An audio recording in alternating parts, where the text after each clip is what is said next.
Welcome to FightingGators.com. I'm Amanda Wood here in the swamp with Cody Jones to wrap up this 65-0 shutout that the Gators did to Eastern Michigan.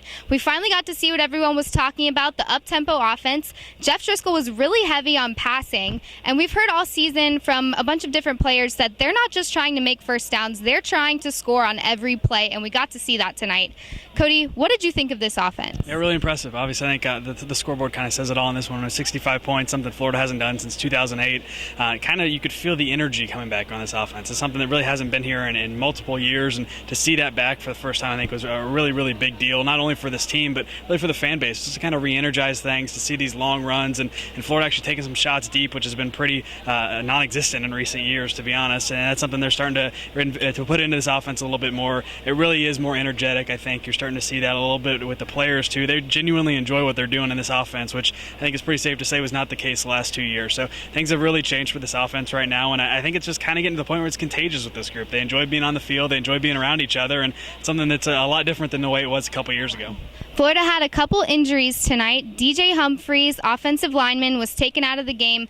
Muschamp said he's going to miss about 2 to 3 weeks. Then we had tight end Jake McGee carted off of the field. He has a broken tibia and fibia, and Coach Muschamp said that he's going to have surgery tonight. Cody, does this create any depth issues for Florida? I think the offensive line part of it is kind of interesting. David Sharp came in and played left tackle when Humphries went down. That's kind of maybe not ideal to have a true freshman in there playing left tackle, especially as Florida heads into SEC play now, especially when you look at 2 weeks from now going to Alabama. I think they would like to have Humphries back by that point. It doesn't really sound like that's too possible. I think Muschamp said 2 to 3 weeks, so probably not going to happen. So I think that's kind of where they're at this point on the offensive line, is they might be forced to throw him there, or they could flip Chaz Green maybe to left tackle and throw Rod Johnson at right tackle just to kind of solidify things a little bit with some more experienced players. The tight end position, I think, is kind of up for grabs right now, because Jake McGee was supposed to be the guy that was going to solidify that spot and make them feel a lot better.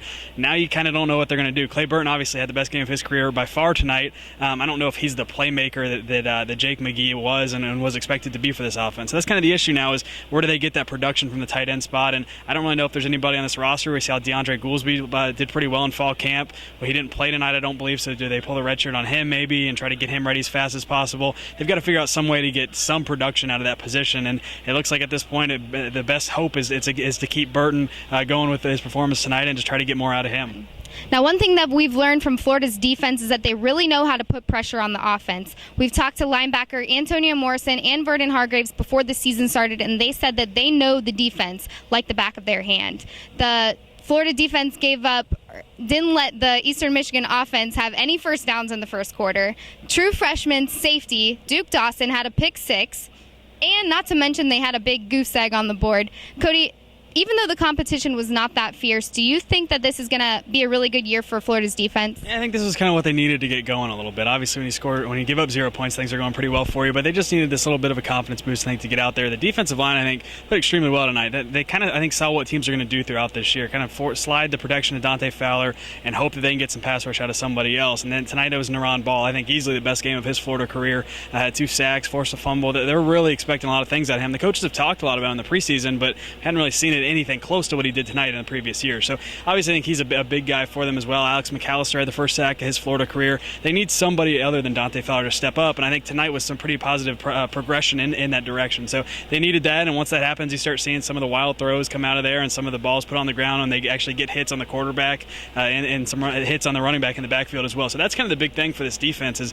when that defensive line is going well, it makes life a whole lot easier for everybody behind them, and that was the key tonight. Right, well, Kentucky next week. Hopefully the rain holds out, and you can get all your Gator Sports updates right here on FightingGators.com, so keep it locked. For Cody Jones, I'm Amanda Wood.